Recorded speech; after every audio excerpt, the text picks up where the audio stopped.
Welcome to the Gay Buddhist Forum, where teachers from all schools of Buddhism offer their perspectives on the Dharma and its application in modern times, especially for LGBTQI audiences. These talks are offered freely to the world and made possible by appreciative listeners. If you would like to support our efforts to share the Dharma with underserved audiences, please visit gaybuddhist.org. There you can donate, find a list of upcoming speakers, or enjoy many hundreds of these recorded talks dating back to 1996. We'll use this time to introduce ourselves. My name is Howard. Paul. Bob. Jim. Doug. George. Marty. Justin. Mark. Carl. Mark. Benjamin. Peter. Greg. Bob. Bill. Yeah. Ed. Bob. Hard. Bob. Buzz. Jack. Michael. John. Lee. Anyone here for the first time? It's a special welcome to you. Thank you for your presence. As always, it's my privilege to introduce and welcome our monthly Dharma teacher, beloved friend, good guy.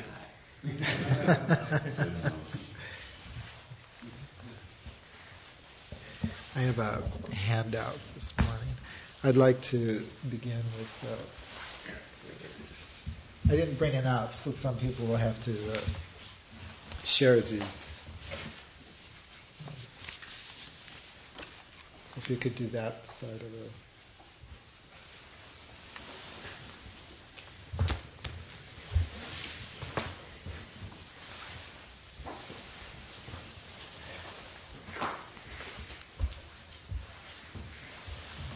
I'd just like to begin with a few simple Dharma contemplations. And the first one is called the charge of compassion. So the charge of compassion is a kind of an energy. It's the charge is the heart wisdom, which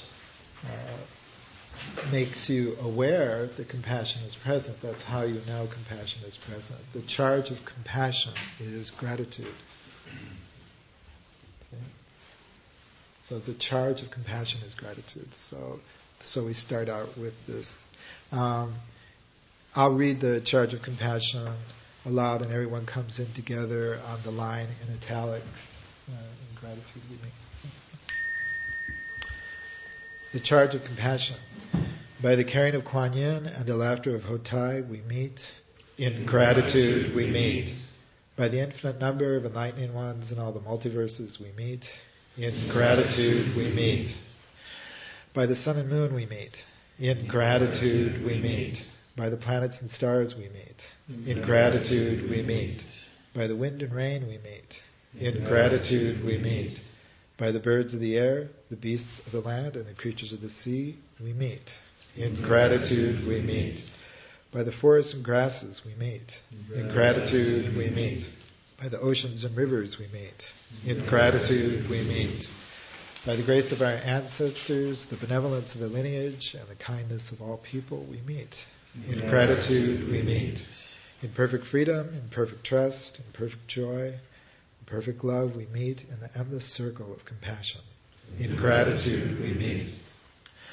As the unborn one and as the unborn many, as the glittering, radiant, star-filled night and the brilliant, sun-drenched day, dusk and dawn, shadow and light, silence and music, stillness and dance, winter wind and spring blossoms, the newborn babe and the wrinkled corpse, dust and rivers, galaxies and spiderwebs.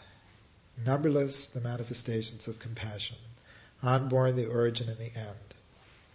Endless the tears of compassion, endless the laughter of compassion. And herein lies the secret of the circle of compassion. Only that if we do not discover the compassion within, all of our seeking without shall end in vain. For truly, compassion is the whole of the Dharma, from before the beginning of time, throughout all space, permeating all realms, the endless release of the song of compassion.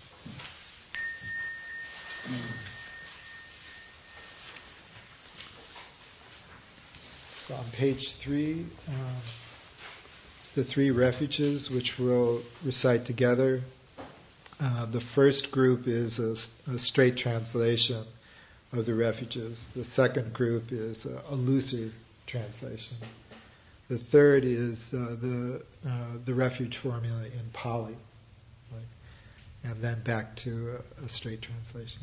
So, together, the 3 refuges. We take refuge in the Buddha. We take refuge in the Dharma. We take refuge in the Sangha. We take refuge in the enlightened ones. We take refuge in their teachings. We take refuge in our spiritual friends. Buddham saranam gacchami. Dhammam saranam gacchami. Sangham saranam gacchami. We take refuge in the Buddha. We take refuge in the Dharma. We take refuge in the Sangha. Page 4. These are contemplations which the Buddha recommended for all people, lay people. It's one of the few discourses where the Buddha specifically says that he recommends this for all people, lay people, monks, nuns, men, women. So, once again, everybody comes in together on the lines that are in italics.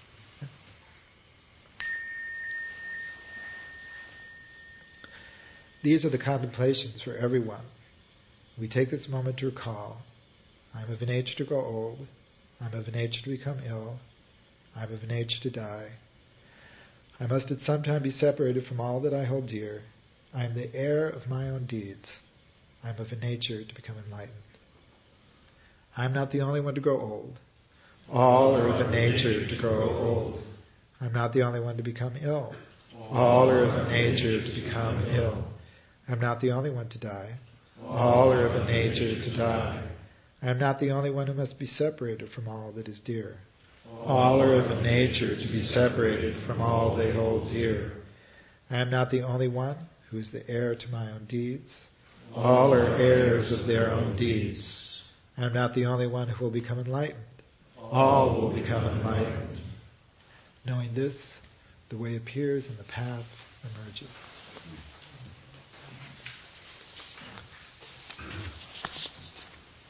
Page 5 is a contemplation on our good fortune, and I'll simply recite that aloud.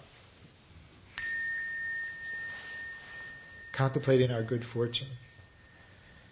We take this moment to contemplate our good fortune in having a rare human birth.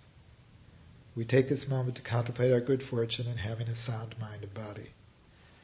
We take this moment to contemplate our good fortune in having good parents. We take this moment to contemplate our good fortune and all the teachers we have had.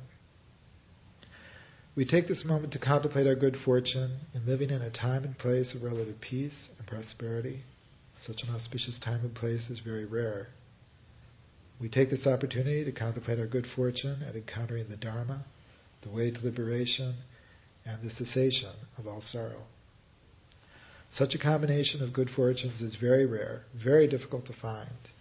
Realizing this, we will not waste this opportunity. Realizing this, we dedicate ourselves to comprehending and realizing transcendent wisdom and infinite compassion. So I'll return to this at the end of the talk, so you can put this aside. I just thought it would set the tone.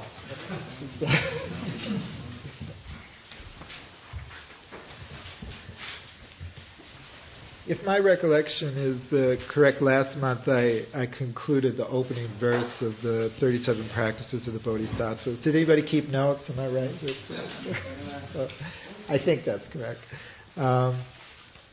And just briefly, the second quatrain is of the 37 practices is perfect Buddhas, the source of all well-being and happiness, arise from accomplishing the excellent teachings. And this depends on knowing the practices. So I will explain the practices of the Bodhisattvas.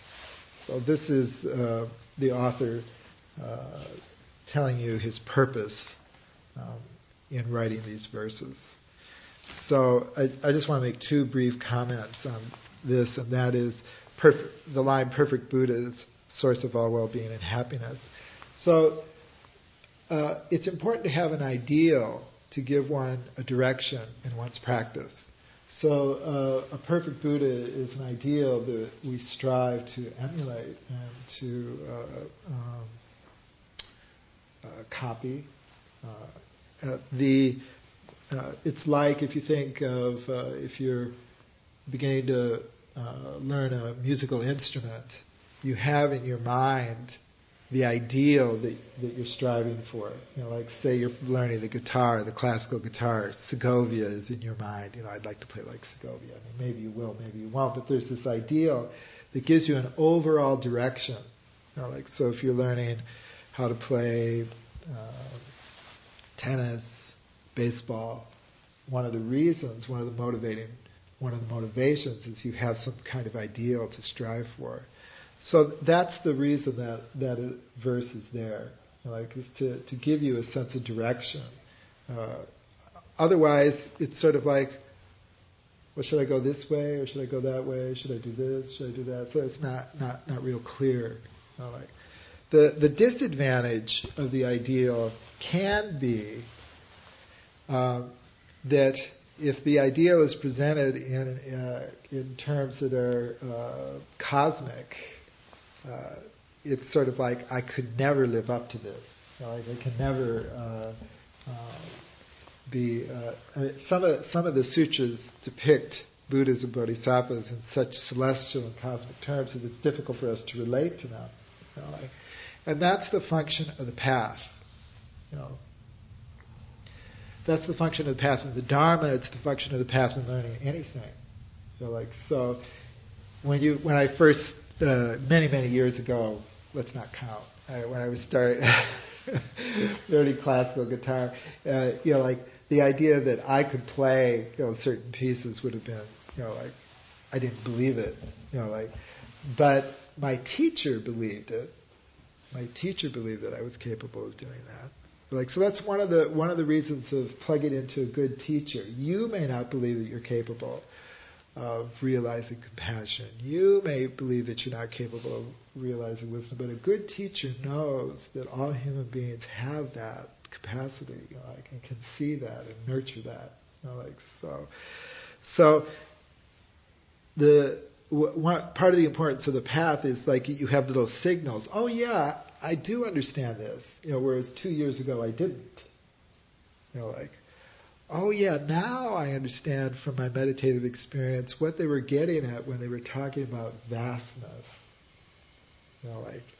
Maybe I just had a little glimpse of it, but a little glimpse is enough. So you can gauge, where you are on your journey.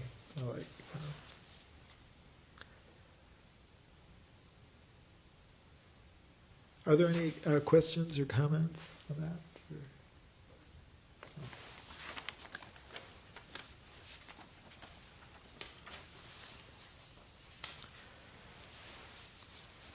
So the last line of that quatrain is, this depends on knowing the practices.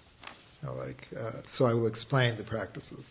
The point here is that the Dharma has content, or that there's a path, and traditionally the content of the Dharma is broken down into three aspects, precepts, wisdom, and ethics.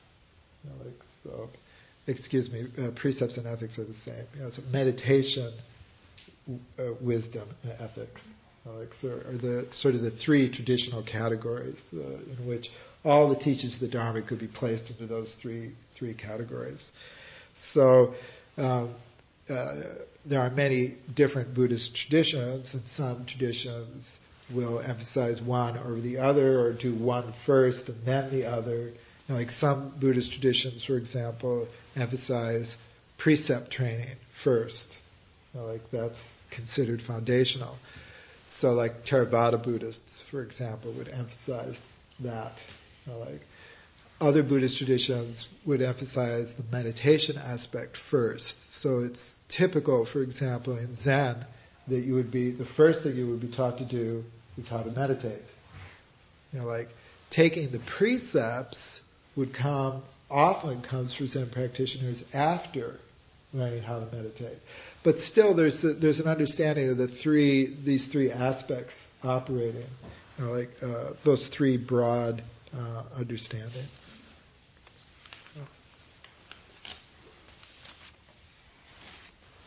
So now we finally get to the practices of the Bodhisattvas. So here's the verse on the first practice.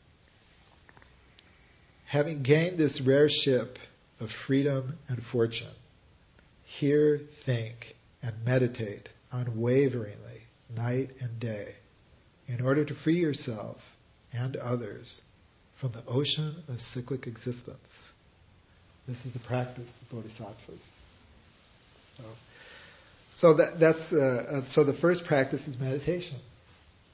The first practice of the Bodhisattvas is meditation. And the reason you practice meditation is to free yourself and others from the ocean of cyclic existence. So there's an altruistic intention introduced in the very first practice. So the 37 practices of the Bodhisattvas are an illumination of bodhicitta, the mind that is practicing to liberate others. So it's significant that he has just that little phrase in there, to free yourself and others from the ocean of cyclic existence. That has to do with motivation. So why are we practicing? Why are we entering the Dharma? We're practicing the Dharma in order to free sentient beings from suffering. So cyclic existence is a translation of samsara. Samsara means cyclic existence. So an image of cyclic existence is like a treadmill. It's not that things are happening, but nobody's going anywhere. So it's sort of like furiously going, running in place. That's samsara. So the first practice is meditation. And what does meditation mean? Meditation is a huge subject in Buddhism, and there are many different styles of practitioners here, so I'm just going to discuss it in general terms. But I think it's important for us to realize that in a Buddhist context, the word meditation really means mind and heart cultivation. The reason I like to bring this up frequently is that in the West, the term meditation among Buddhists has come to mean silent forms of meditation, and specifically Vipassana and Zen would fall into that category. Mahamudra, Dzog Chen would fall into that category. But in Buddhist cultures, the term meditation actually covers a much broader range of disciplines and approaches. Because Westerners have this idea that meditation has to be like silent meditation in a certain kind of form, it's difficult for Westerners to see, for example, that Pure Land practitioners who chant are practicing meditation. It doesn't fit into the way contemporary Westerners have configured what meditation means. Or it isn't just Pure Land practitioners. I mentioned Pure Land practitioners because their primary meditation is mantra recitation. But mantra recitation is a very, very widely used form of meditation in Buddhism. So I think we need to broaden our understanding of what meditation means in a Buddhist context. So there are three steps to mind and heart cultivation in the Dharma. And those three steps are first recognition, then the second step is practice, and the third step is stabilization. So the first step is to recognize what it is that needs to be cultivated. The second step are the practices which allow you to cultivate what you've recognized. And the third step is stabilization, in which that awakening, that understanding becomes part of one's ordinary consciousness. So this is very similar to, once again, music or sports. So if you're learning how to bat, the first thing is recognition of the skill that you want to cultivate.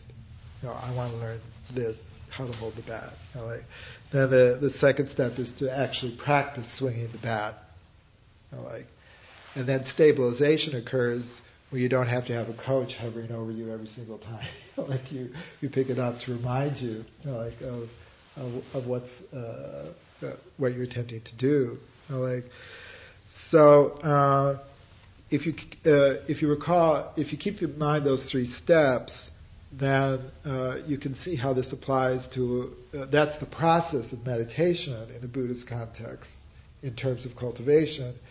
So here are a few examples that it applies to. The first is analytical meditation. So that this really throws a lot of Westerners, because if you take Vipassana and Zen, Mahamudra, those are not analytical styles of meditation. Those are styles of meditation in which the discursive function of the mind and the analytical function of the mind has been set aside. But if you view meditation as the cultivation of certain understandings and awarenesses, then analysis does in fact fit in to a meditative approach to the Dharma. See, in spacious awareness, such as Zen and Mahamudra, what is being cultivated is the spaciousness of mind in which all phenomena arise. Well, what is being cultivated in analysis is right view. Okay? So analysis in Buddhism is the application of the first step of the Eightfold Path. So right view. So right view means, for example, understanding what is suffering, understanding what is impermanence. So when I say analysis, I don't necessarily mean detailed analysis. Although in some schools of the Dharma, that's what's advocated. But for example, contemplations on impermanence are an analytical form of meditation. Or the 6 contemplations that we read, I have a nature to grow old, I have a nature to become ill. That's an analytical form of meditation. To consider that, that I'm not the only one to grow old. All are of nature to grow old. Oh yes, that's right. I forgot that. That's why these analytical forms of meditation are important, because we have a tendency to forget. So analytical meditations are widely used in Tibetan forms of Buddhism, in particular to understand emptiness. But they play an important part in the Buddha Dharma in all schools of Buddhism. I would even argue that they play an important part in the Zen tradition, although it's much more informal in that context. A second type of meditation is concentration. And what is being cultivated in concentration forms of meditation is one-pointedness of mind. If the mind is always wandering, if the mind is always scattered, if the mind is always adrift, it is very, very difficult to take steps on the path of the Dharma. That's true of anything. That's not peculiar to the Dharma.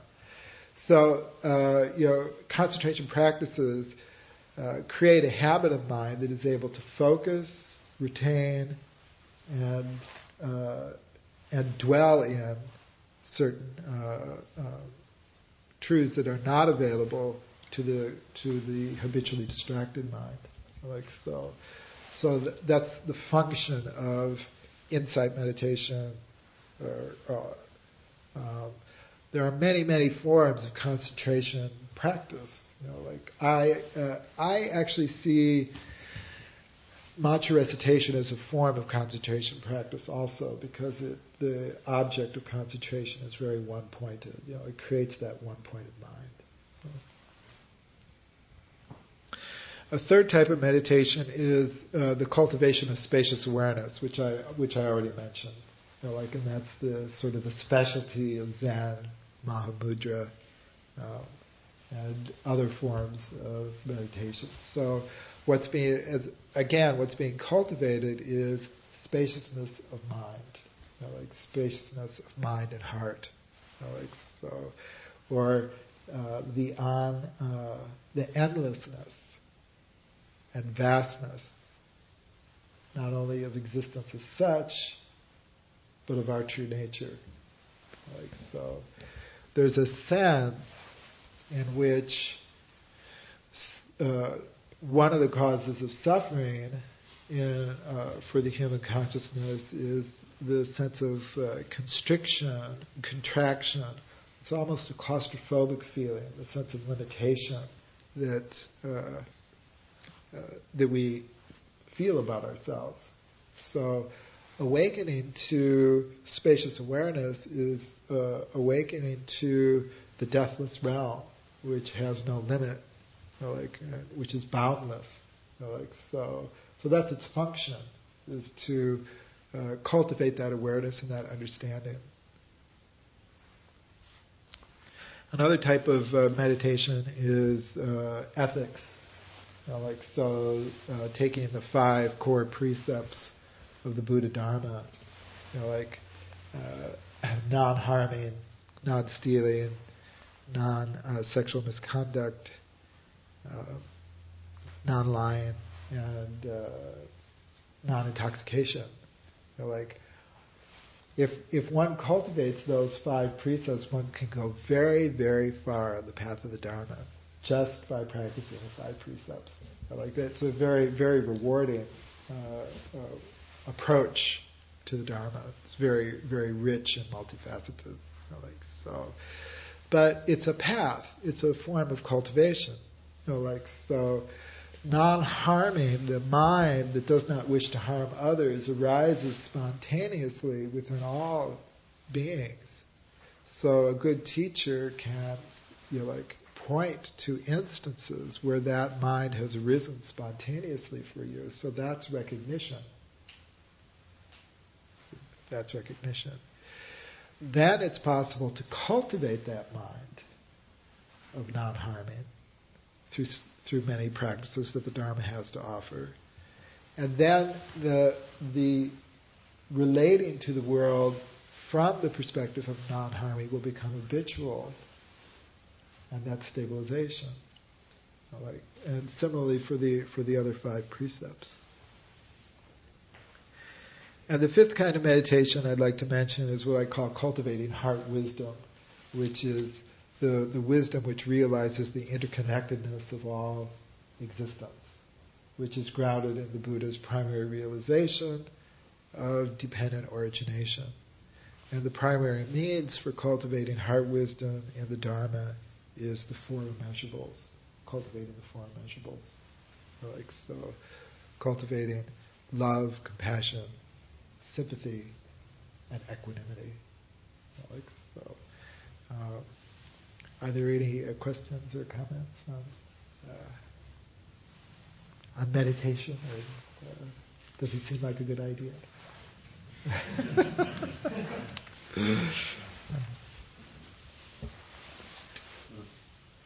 As a teacher, how do you instruct students on which form of meditation is most helpful? Within the Dharma, there seem to be 2 approaches that different schools take. One is called the graded path, or stages on the path, in which people are introduced to a certain practice at the beginning, and then after they accomplish that, they're given another practice, and after they accomplish that, they're given another practice. Traditions which are rooted in the graded path are Theravada Buddhism, the Gelug school of Tibetan Buddhism, the Sakya school of Tibetan Buddhism, are very much rooted in this graded path, so that like first you learn about the Four Noble Truths, like then you take the precepts, then it varies, among these three schools that I mentioned. There's some variation, but there's a surprising amount of overlap.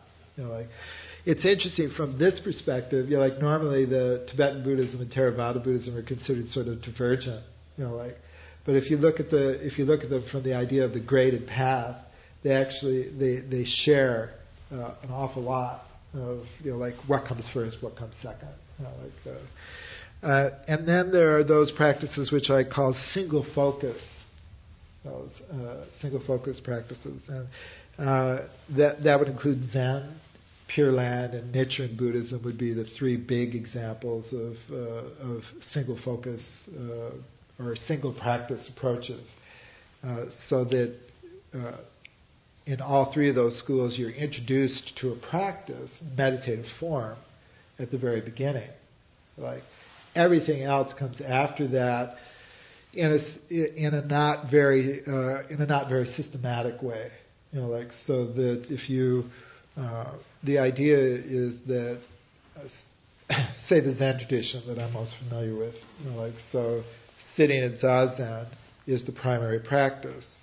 Then you might take the precepts, you might study sutras, you might, do this or you might do that, depending on your own interests, depending on your teacher's inclinations, depending on the communities, what the community would support. But it would always support that single focus. So it would very much depend on the tradition that you plug into.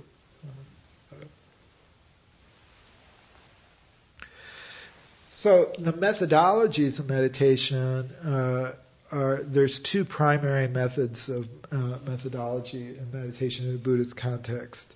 The first is purification, and the second is cultivation. So I'm using cultivation in this context a little differently than before. The purification approach is to remove hindrances. Like you remove hindrances. So hindrances in a Buddhist context are those which hinder one's awakening to one's true nature, or the realization of nirvana, however the school puts it. So common hindrances are ignorance, greed, anger. Those are three big ones that always begin the list. So there are various practices to uproot those hindrances. So ignorance is a really difficult one, because it's not ignorance. Say ignorance about impermanence, for example, is habitual in the human mind. So that we forget, that all things are impermanent. Ignorance about suffering is habitual in the human mind as well. So when things are going well, we don't normally recall how endemic suffering is to human existence. So that's one of the reasons for engaging in these kinds of contemplations on a regular basis. We need to be reminded, a single breakthrough is rarely sufficient to stabilize the realization. So with some people, there are, there's always kaudinya, at the very first sermon of the Buddha, kaudinya awakened.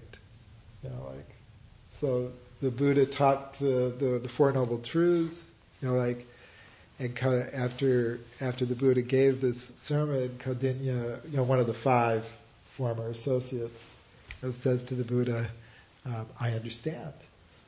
The Buddha says, what did you understand? He said, all phenomena are impermanent. Which is very interesting because the Buddha's sermon on the Four Noble Truths actually doesn't mention impermanence. See? So what Kaudinya did was he went deeper than just that sermon. And so the Buddha says, Kaudinya understands. You know. So sometimes there's there's some people, like one sermon is enough. I'm not one of those people.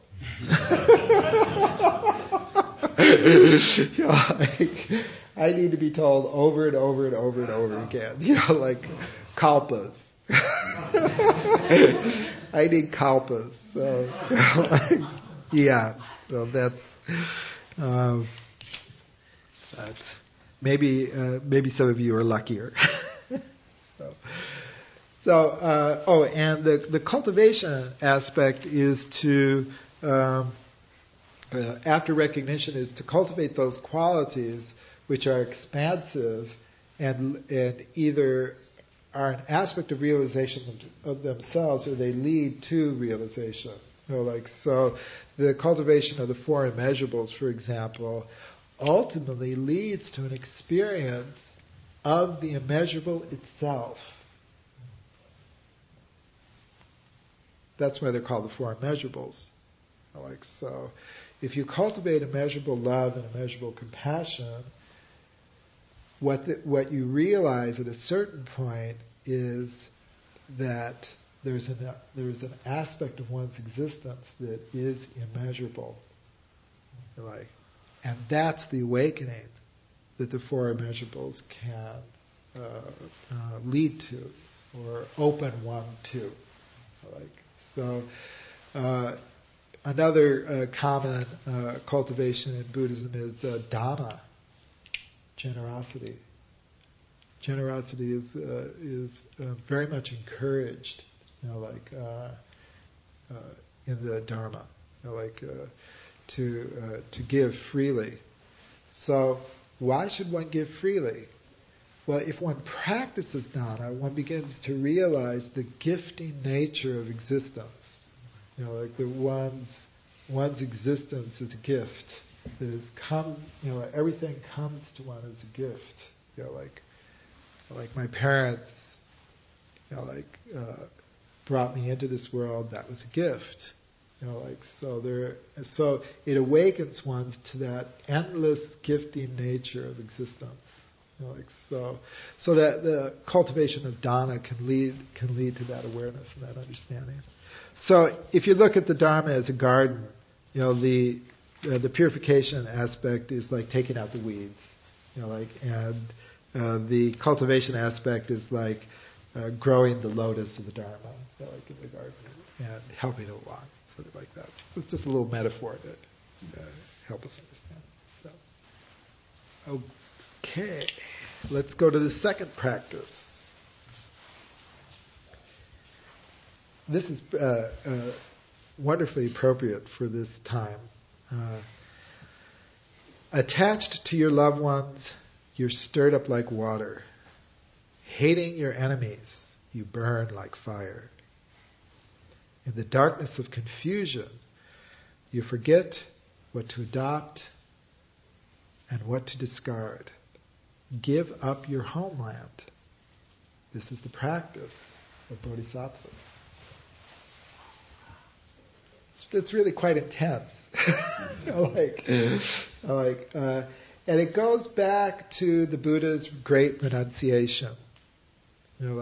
He gave up a good job. Prince. It's good. Guaranteed income.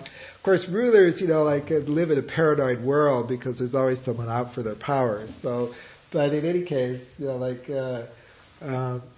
he renounced that, left that state, and became a wandering Shramanera, which was a part of Buddhist culture. Indian culture at that time. There were a lot of wandering Shramaneras of various schools, and he entered into that milieu. But what I want people to think about is the archetype of that renunciation. How do you leave your homeland? I don't think the author of this text, whose name I always keep forgetting, I should write down, is saying that you need to pack your bags, renounce your citizenship and go to some other country. He didn't do that himself. But the primary means of that I think that he's getting at, or realizing what he's getting at, is to view all beings as equal. See, like if you elevate, the members of your own group over other people, then it's very difficult to awaken infinite compassion for all sentient beings. And after all, the 37 verses for the Bodhisattvas is about bodhicitta. So bodhicitta means to save all sentient beings from suffering. So leaving your homeland is necessary so that you're practicing for the benefit of all sentient beings. Human beings have a very strong tendency to fall into this. Into my group is superior, racially, ethically. Our history is a great saga. Your history sucks. We've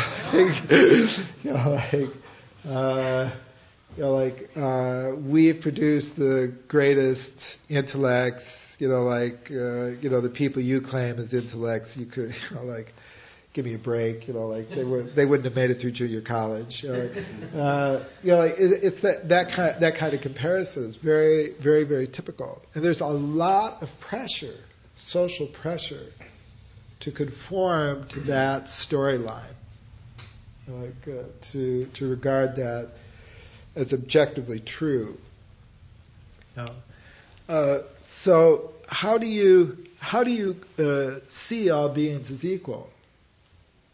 How do you, at a certain point in the Buddhist practice, you actually perceive all the beings you meet as equal? Because what you perceive is a being who is suffering. And what you perceive is a being who is impermanent. And what you perceive is a being who is fragile. So fragile in the sense of they arise due to causes and conditions. So the tendency is to think of beings as sort of like fortresses. I am the captain of my soul and the master of my fate.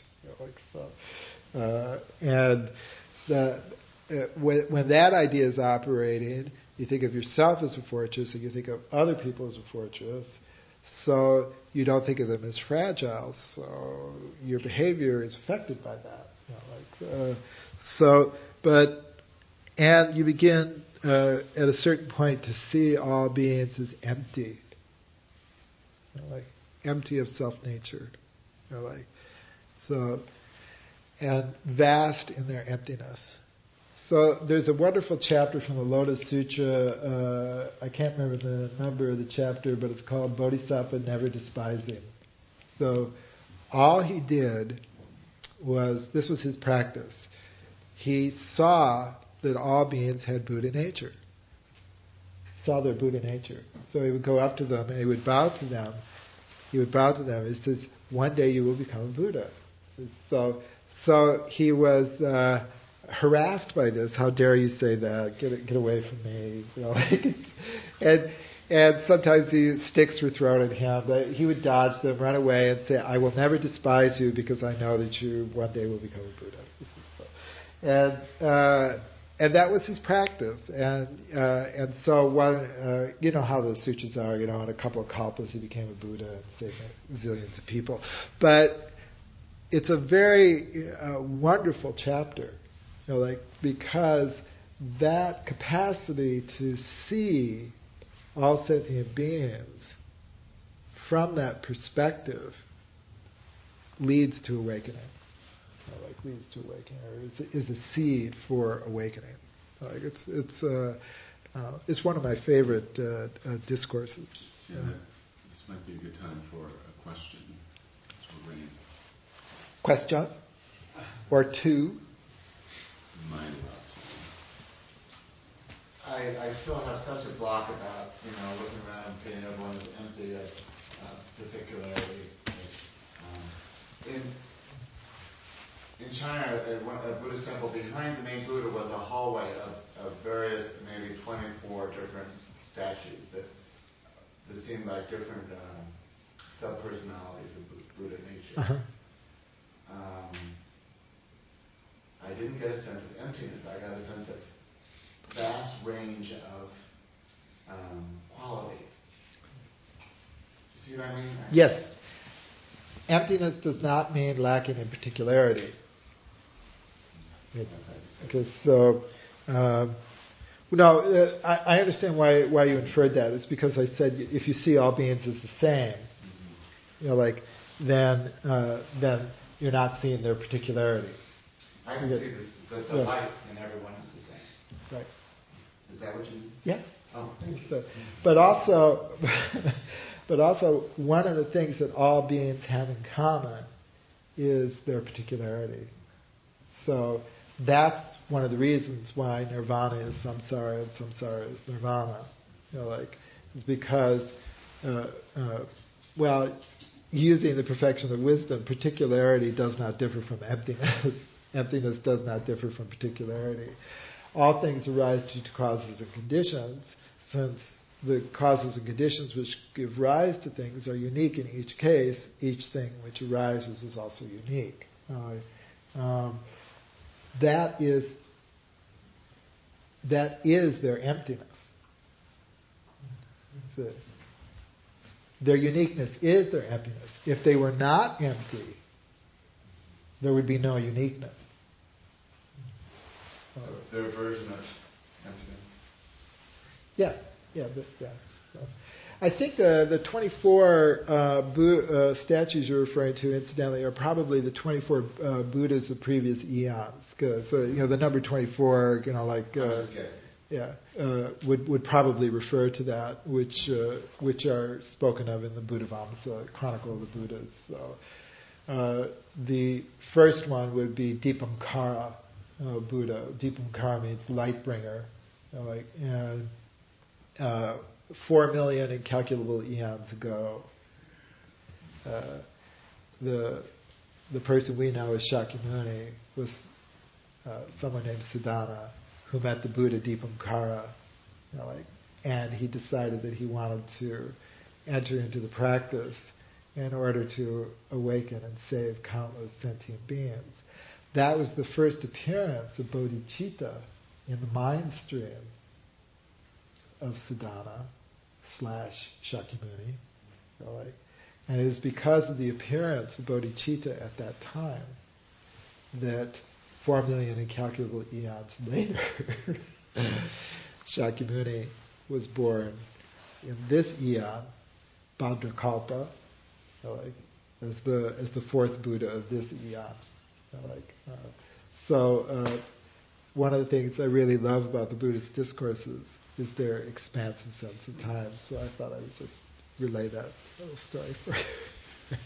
Jim, we are grateful for Okay. your teaching. Thank you. Are there announcements in the sermon? Good morning. Greg, I just wanted to thank you today for joining us and remind people that our goal is outside. If you're able to, $5 would be appreciated. If you can contribute that, please do so. Behind you. Please. Yeah. Howard, thanks. I had the great pleasure of attending the gay, lesbian, bisexual, transgender, I think I got all that in, retreat at Spirit Rock at the beginning of June. And by going back to their website after that wonderful experience, I realized they also have weekend programs as well as residential programs and ongoing weekly programs. I did go back a couple of weeks ago on a Saturday, and I had the great pleasure of listening and hearing and learning from someone named Ajahn Amaro. He's going to be there again. He's a monk who lives, I believe, outside Mendocino. He also has a sangha that meets in Berkeley the first Tuesday of every month. He's appearing. He's now showing. He's appearing. He will also be leading a day-long on a Saturday in September, and I will get that date and announce it again. But as a reminder, it's a wonderful place, and they do have day-longs on Saturdays and Sundays. Sometimes they're free, sometimes they're $45 or whatever you can get, but a great place.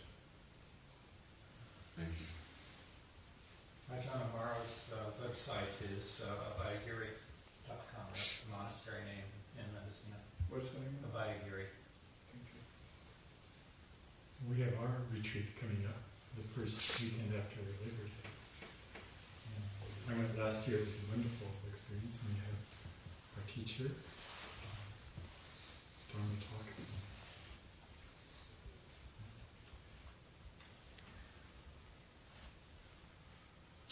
Anyone else? Jimmy? Turn to page 6.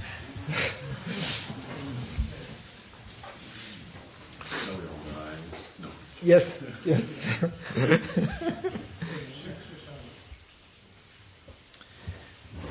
Together we'll recite the Contemplation on Forgiveness. Contemplating forgiveness. Whatever harmful, negative, or destructive deeds I have done, through body, speech, or mind, intentionally or unintentionally, I do hereby repent of those deeds. I do hereby forgive myself for those deeds. I do hereby release those deeds to the understanding and compassion of the enlightened ones. Whatever harmful, negative, or destructive deeds others have done to me, through body, speech, or mind, intentionally or unintentionally, I do hereby forgive those deeds. I do hereby release those deeds to the understanding and compassion of the enlightened ones.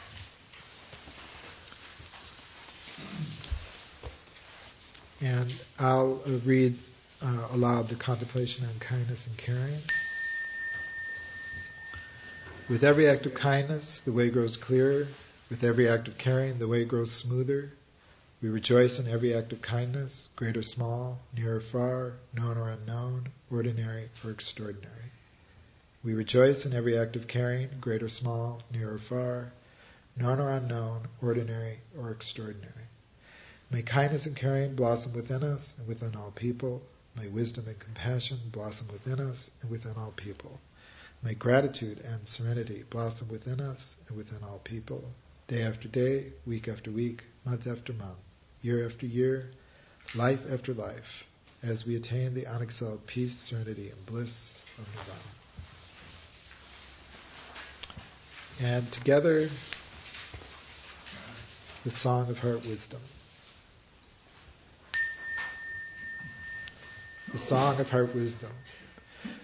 May all sentient existence be well and happy.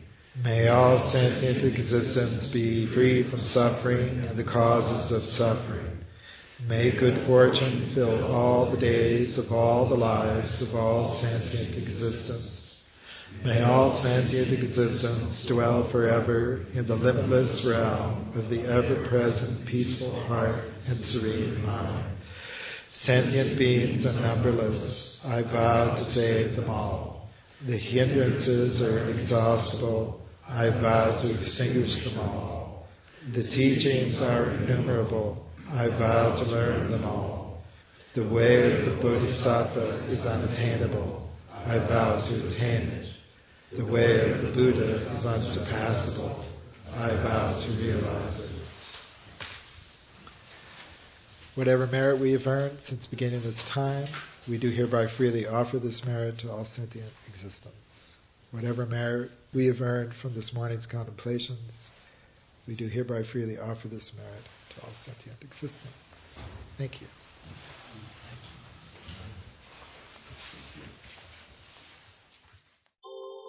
Thank you for listening to the Gay Buddhist Forum. If you would like to hear several new talks per month and be notified of upcoming speakers so you can participate live, please subscribe to this podcast, like us on Facebook, and join our mailing list by visiting gaybuddhist.org.